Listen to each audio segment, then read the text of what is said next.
بسنته أجمعين أما بعد قال المؤلف رحمه الله تعالى باب صلاة الضحى Alhamdulillah Rabbil Alamin. Bersyukur kehadirat Allah Subhanahu wa Ta'ala. Salawat dan salam kita haturkan kepada baginda Rasulullah Sallallahu Alaihi Wasallam. Subuh hari ini kita lanjutkan kembali kajian kita masih tentang ibadah-ibadah Nabi Sallallahu Alaihi Wasallam. Subuh hari ini kita masuk pada satu pembahasan yang baru, yaitu tentang sholat duha.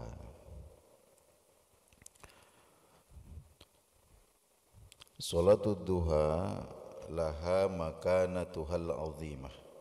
Jadi sholat duha itu memiliki kedudukan, memiliki derajat yang tinggi, ya. Wahia min jumlati sholawati tatawwu. Ya, ini termasuk di antara solat-solat sunnah, solat-solat sunnah allati ja'atis sunnatu bil hathi 'alaiha wat targhibu fi fi'liha wa bayanu thawabiha. Ya, yang banyak sekali hadis-hadis yang menjelaskan tentang bagaimana baginda Nabi Sallallahu Alaihi Wasallam memotivasi kita untuk istiqomah menunaikan sholat duha ini. Begitu juga hadis-hadis yang menjelaskan tentang bagaimana pahalanya.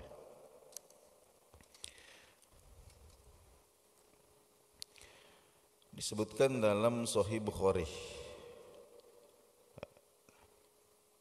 ada sahabat Nabi Sallallahu Alaihi Wasallam namanya Abu Hurairah berkata, "Awsani khalili bithalathin."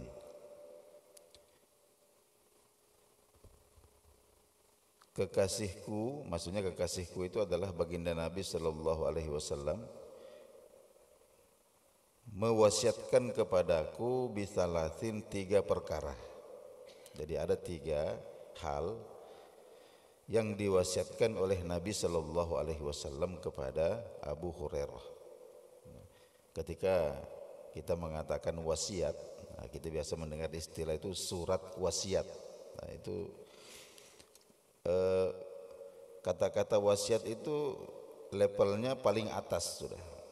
Jadi ada itu orang diberitahu, ada orang dinasehati, ada orang diberikan wasiat. Nah, wasiat ini seperti pesan terakhir. Jadi kita bayangkan kalau ada orang yang mau meninggal dunia, sakit umpama, kemudian banyak sekali yang mau dia katakan kepada anak-anaknya, tapi dalam waktu yang singkat itu dia kemudian memikirkan yang paling penting di antara itu yang mana. Nah, itu namanya wasiat. Jadi kekasihku Nabi Sallallahu Alaihi Wasallam mewasiatkan kepadaku bisalasin, 3 perkara. La ada uhunna, ya, yang tidak pernah saya tinggalkan, ya. La ada uhunna, yang tidak pernah saya tinggalkan hatta amuta, sampai mati.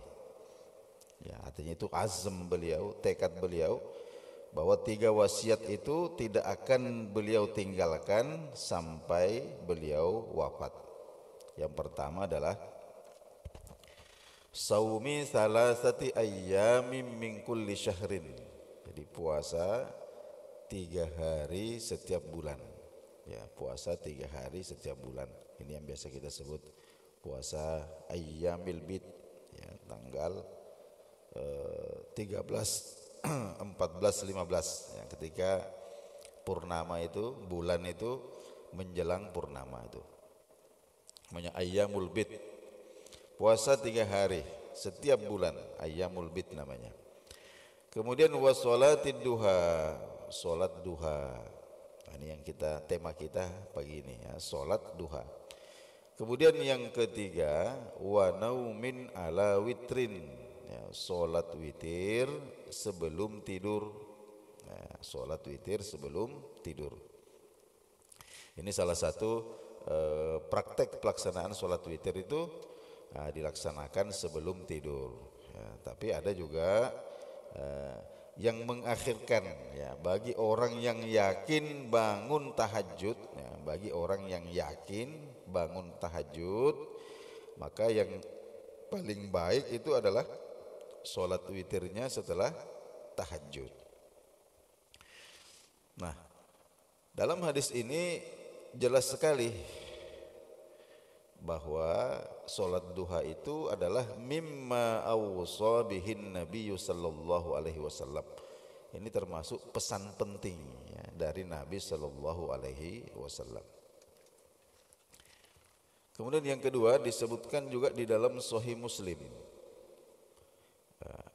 hadis Abu Dzar radhiyallahu anhu, salah seorang sahabat Nabi sallallahu alaihi wasallam yang juga sangat dekat dengan baginda Nabi sallallahu alaihi wasallam.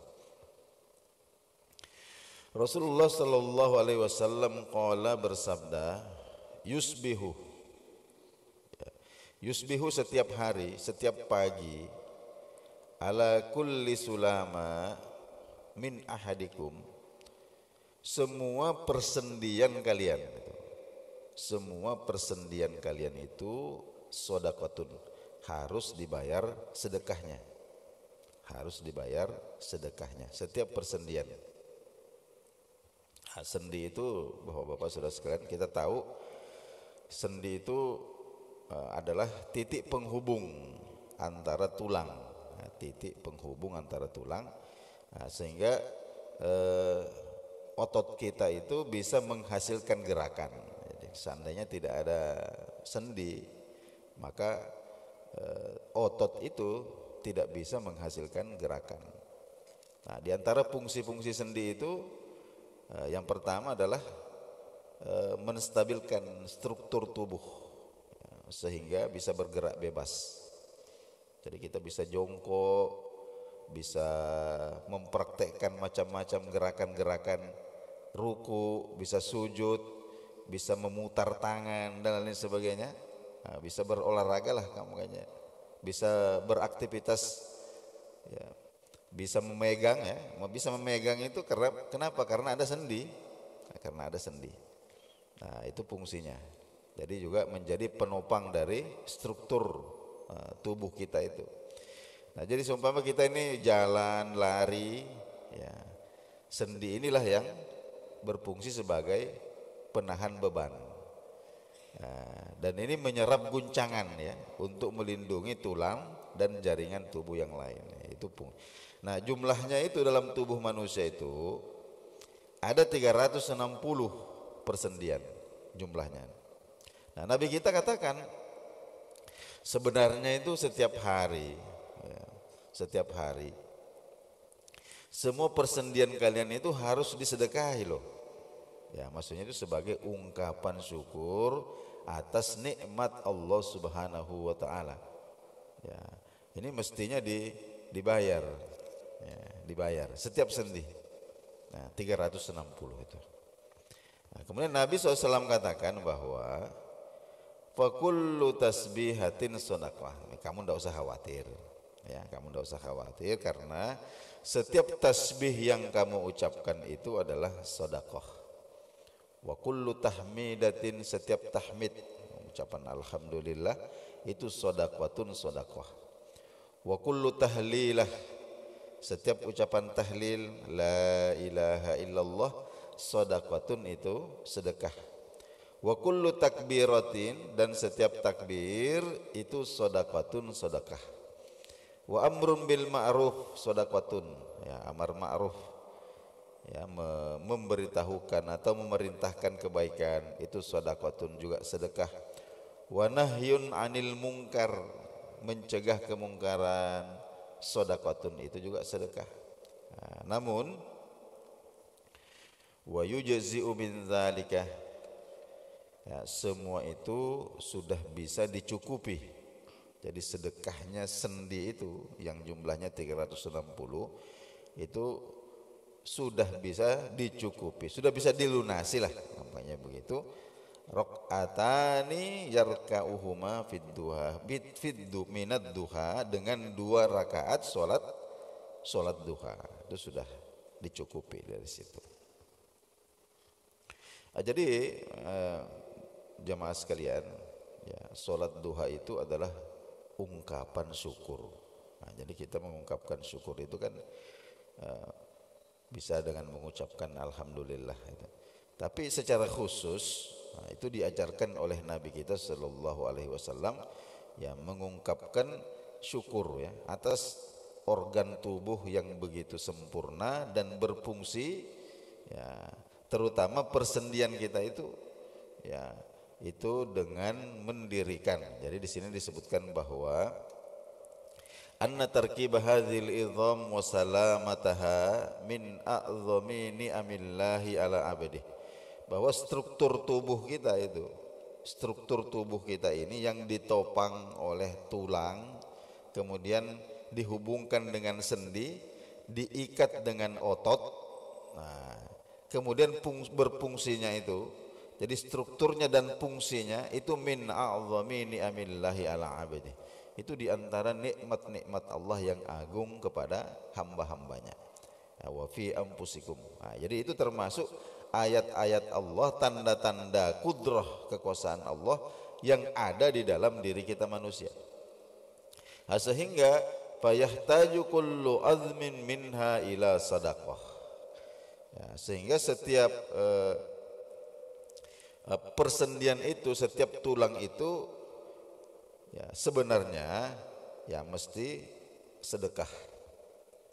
Ada sedekah yatasaddaqu banu adam anhu, ya, yang dikeluarkan oleh manusia, liyakuna dzalika syukran li hadhihi ni'mah, ya, sebagai ekspresi syukur terhadap nikmat itu.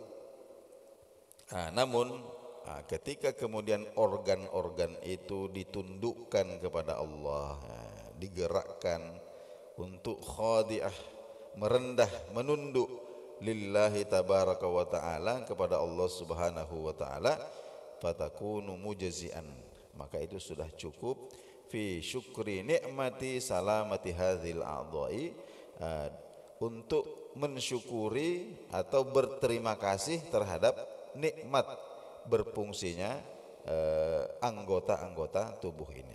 Nah, kira-kira seperti itu. Nah, kemudian di dalam Sahih Muslim disebutkan dari sahabat Nabi sallallahu alaihi wasallam Zaid bin Arqam radhiyallahu anhu, anna Rasulullah sallallahu alaihi wasallam qala, Rasulullah sallallahu alaihi wasallam bersabda, salatul awwabin hina tarmadul fisal. Jadi salatul awwabin, salatnya orang-orang yang ahli taubat. Nah, jadi orang-orang yang suka bertaubat itu punya karakter khusus. Apa itu? Mereka punya salat sendiri. Mereka punya salat yang mereka tidak tinggalkan. Apa itu? Namanya salat awwabin. Nah, awwabin itu ya salat duha itu. Nah, jadi dikatakan bahwa wasalatul awwabina, salatnya orang-orang yang ahli taubat itu hina tarmadul fisalu, yaitu ketika hari mulai panas. Ketika hari mulai panas.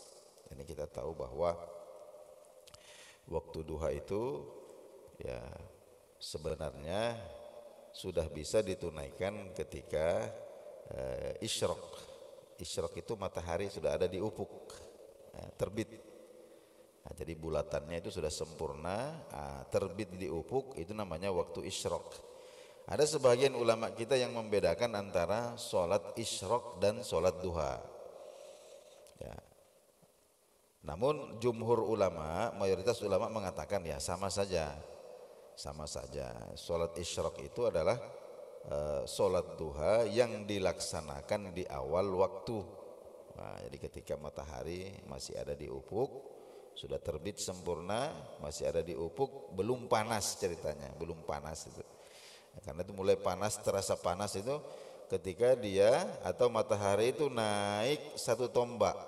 dari pandangan mata. Satu tombak pandangan mata itu ya sekitar 15 atau 20 menit ya setelah terbit tadi itu, setelah waktu syuruk. Nah, inilah waktu yang paling afdol untuk menunaikan sholat duha. Itu kira-kira antara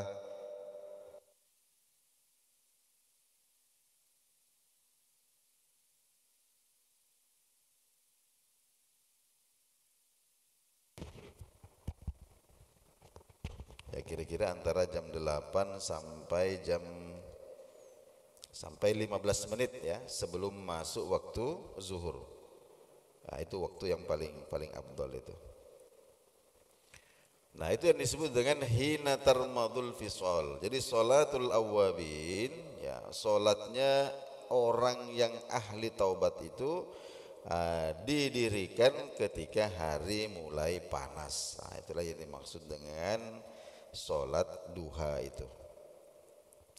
Jadi wahadzil ahadits as-sahihah ya, hadis-hadis sahih ini wa amsaluha, dan banyak lagi hadis-hadis yang lain tubayyinu, menjelaskan kepada kita bahwa anna sholata waqtid duha, bahwa solat di waktu duha itu hasanatun mahbubatun, adalah salah satu kebaikan yang sangat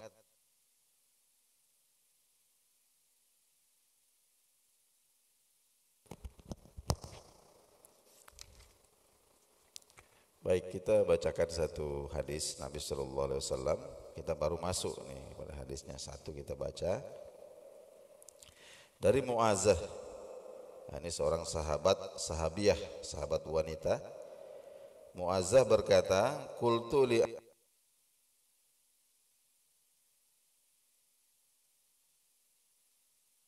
tanya kepada Sayyidah Aisyah, akanan Nabi sallallahu alaihi wasallam yusallid duha, apakah Nabi salat duha? Qalat, beliau berkata, na'am, iya, arba'a raka'atin, 4 rakaat,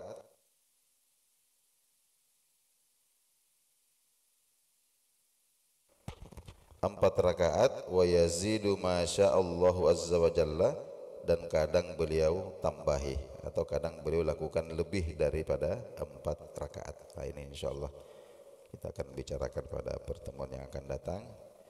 Kita cukupkan dulu. Subhanakallahumma wa bihamdik, asyhadu an la ilaha illa anta, astaghfiruka wa atubu ilaik. Wassalamualaikum warahmatullahi wabarakatuh.